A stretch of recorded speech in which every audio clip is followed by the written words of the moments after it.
faire avancer le projet concrètement. Une des belles associations, c'est une qui est en train de, depuis quelques années, depuis une dizaine d'années maintenant, 12 ans je crois, est en train de redonner vie à Ir David, d'accord, la ville de David à Shiloah, d'accord, à Jérusalem, où on a retrouvé la route que prenait le roi David, entre autres, mais également tous les pèlerins qui montaient sur le mont du Temple à l'époque. La route a été retrouvée il y a quelques années, il y a des fouilles qui ont été faites, on a retrouvé plein d'objets, etc. On a retrouvé surtout le grand mikvé dans lequel les gens se trempaient avant de monter. La route en elle-même, bref, c'est un projet colossal qui est en train d'être monté. Et donc on a appris au niveau archéologique comment creuser et comment restaurer un peu cette route-là.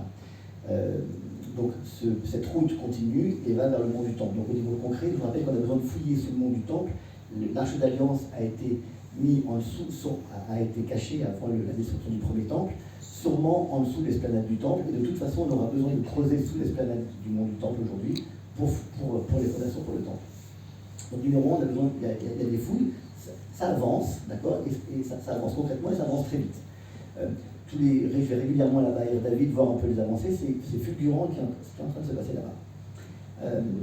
Ensuite, au niveau politique, il se passe des choses. J'ai vu que la paix avec les Émirats, c'est une vraie avancée. On en est qu'au début. La grande paix de demain, c'est l'Arabie Saoudite. D'accord, la grande paix demain entre Israël et une grande nation, ça va être avec l'Arabie Saoudite. Je vous rappelle que l'Arabie Saoudite détient la Mecque, Médine, les deux lieux saints de l'islam, et le troisième qui est El-Aqsa. El-Aqsa est situé dans le Coran, sourate 17, dans une ville qu'on appelle Al-Jarana. Al-Jarana, c'est pas loin de la Mecque, c'est en Arabie Saoudite. Donc les Saoudiens savent très bien qu'Al-Aqsa, ça n'est pas à Jérusalem, mais qu'Al-Aqsa, c'est en Arabie Saoudite. Donc évidemment qu'au niveau politique, ça bouge. Sur l'histoire de la protection du mont du Temple, de la pierre Eben Ashtia, d'accord, la pierre originelle, qui est sous le dôme doré, on a bien vu les conquérants en Israël qui ont protégé cette pierre-là, et heureusement qu'il y a eu cette bâtisse au-dessus de la pierre, ça l'a protégée pendant des millénaires, pendant 1400 ans, en tout cas au moins depuis qu'elle s'est construite. Il est évident que cet édifice-là retrouvera toute sa place chez ceux qui l'ont offert. Donc si vous voulez, il y a des solutions techniques pour mettre à la place les monuments présents. Même chose pour les rois jordaniens, d'accord, qui retrouveront leur place dans la Jordanie. La Palestine, finalement, c'était quoi? C'était un grand pays qui a été divisé en deux, 17% pour Israël et 83% pour la Jordanie. Donc la Palestine existe déjà, c'est la Jordanie en réalité. Donc, chacun va se remettre à la place. Maintenant, ce temple-là ne va pas se faire dans la guerre. En aucun cas, on va construire un temple pour Dieu, qui est le même Dieu pour les 8 milliards d'humains. Il n'y a pas un Dieu pour celui et un Dieu pour l'autre. Le Dieu, c'est le même pour tout le monde. Donc il est hors de question que ce temple se construise dans la guerre ou dans le conflit. Il va se construire dans la paix. Maintenant, évidemment qu'il y aura des gens qui seront... On aura des réfractaires parmi nous. Tous les peuples, il y aura des réfractaires. Mais en tout cas, nous, la vision, c'est une vision de paix. Yerushalayim, c'est et ils verront l'épée. Yerushalayim, ils verront l'épée. Donc, Yerushalayim, c'est le temple. D'accord, c'est pas seulement le Waldorf Astoria. Okay. Donc, quand on parle de Jérusalem, on parle de ce temple en réalité. Et ce temple, quel est le but du temple? La paix. Un lieu commun pour l'ensemble des nations, d'accord, pour pouvoir prier le même Dieu. Et donc, tout le monde pourra venir exactement. Ce qu'on est en train de voir un petit peu au Kotel de temps en temps, en bas, le Kotel qui est le Marsan du temple finalement, hein, c'est une arnaque le Kotel, on a bien compris. C'est l'arnaque, ils vont nous mettre en haut, ils vont nous... Je permets juste sur ce point. Oui. L'appellation qu'on dit tout mur des lamentations, vous savez d'où ça venait? D'où ça vient, mur des lamentations? Parce que dès ce soir, il ne faut plus jamais utiliser cette expression. C'est les Romains qui ont donné cette expression pour nous humilier. Parce que quand on a le temple a été détruit, on pleure. Et donc en fait, ce qu'on a fait, c'est qu'on a idéologisé notre humiliation. C'est un peu terrible, non? Donc finalement, ce qu'on peut voir au Kotel aujourd'hui, de voir des Chinois qui viennent prier, des Asiatiques, des Blancs, des Noirs, des rouges, toutes les couleurs, de voir tout ce monde magnifique, et on est très content d'aller au Kotel et de voir toutes ces nations qui viennent prier, ce même Dieu à la fin. S'il y en a qui veut s'asseoir sur une chaise, il s'assoit, il y en a qui veut se balancer, il se balance, il veut s'asseoir par terre. Chacun est pris à sa façon et dans sa langue. Et c'est ça qui est magnifique. Et bien ça, c'est ce qu'on verra demain plus haut, demain là-haut. Et là, on aura aussi quelque chose entre nous et on aura complètement balayé d'un trait les religions. Les religions qui ont été finalement la pire chose qui a été inventée pour l'humanité. L'invention des religions, ça a été une catastrophe. Ça fait quoi? Ça a divisé les gens. Et donc, au départ, la Bible, elle est commune à tout le monde. La Bible, c'est le seul texte qui a été écrit par un homme sous la dictée de Dieu. Dieu, je te parle tout le temps. Excuse-moi. Je réalise ce que tu dis, c'est magnifique. Le mot religion n'existe pas dans la Torah. Comment dire religion en hébreu? Date. Dati, oui. C'est une invention totale. Ce mot aussi, il faut le supprimer. Et jamais il y a le mot date dans la Torah. Comment il définit Dieu? Date, c'est une connaissance. C'est au tra les goy gadol. Je ferai de toi un grand goy. Vous aussi, on est goy. Un grand étranger? Non. Comment je traduis? Goy, non. Nation. Goy, c'est nation. C'est âme et goy, c'est nation. On est une nation et il y a les goïms. Les goïms, c'est les nations, ça veut pas dire les non-juifs. C'est-à-dire les nations. C'est pas du tout péjoratif d'ailleurs quand je dis les goïms. C'est avec le temps, c'est devenu péjoratif. Il y a deux mots pour dire nation, c'est les hommes et goy.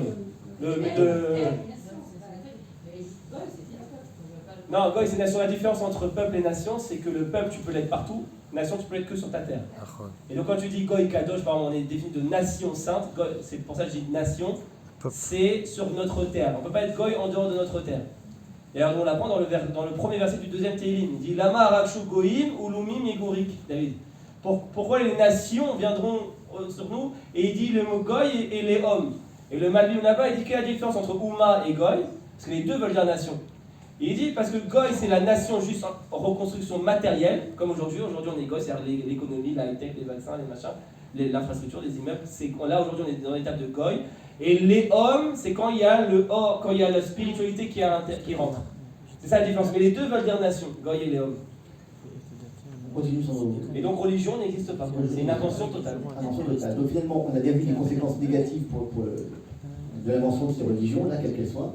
Il y en a même qui font du judaïsme une religion.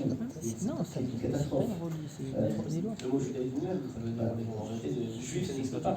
Yehudi, ça a été inventé en Galoute. Qui est le premier juif? C'est Mordechai.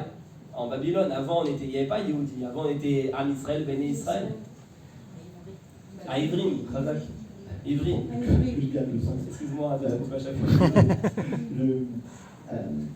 Donc, puisque ça doit être reconstruit dans la paix, puisqu'on a compris que cette histoire de religion c'était temporaire et qu'aujourd'hui, finalement, à la fin de l'histoire, les gens n'ont plus cru en Dieu, n'ont plus confiance en Dieu en tout cas, parce qu'ils ont vu ce que les hommes ont fait de ces religions-là.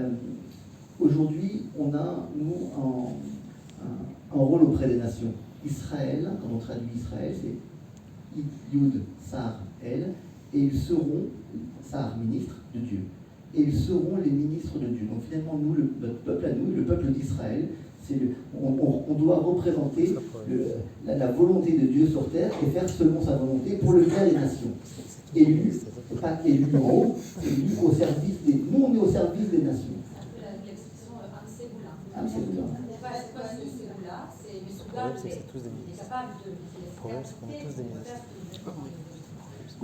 Cette force-là qu'on a, comment elle va s'illustrer? Elle va s'illustrer par cette reconstruction du temps.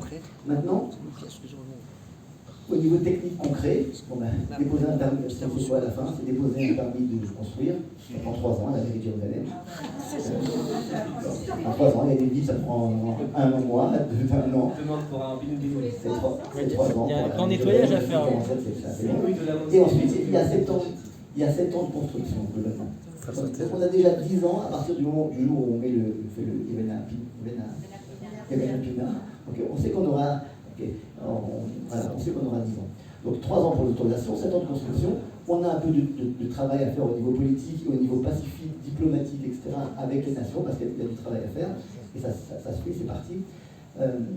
Et en tout cas, et la préparation des plans, l'architecture, etc., c'est en cours. C'est déjà les juifs qui vont construire. Aussi. Le deuxième, c'était pas que des juifs. Aussi. Aussi. Est-ce que ce sera que des juifs qui vont le construire? Il y aura sûrement des nations amies d'Israël qui vont être dans le projet, c'est sûr. Maintenant, si ce qu'on vise réellement c'est la paix, si on vise ce qu'on vise vraiment c'est la paix, quels pourront être, il n'y a que Dieu qui sait, mais quels pourront, imaginons, voilà, le temps, on passe à l'étape d'après, ok, on a résolu tout ça, le temple est construit. Et là-bas, on a des villes, Port de Jaffa, très bien, le temple est construit. Donc on on a ce bâtiment, suivant la vision des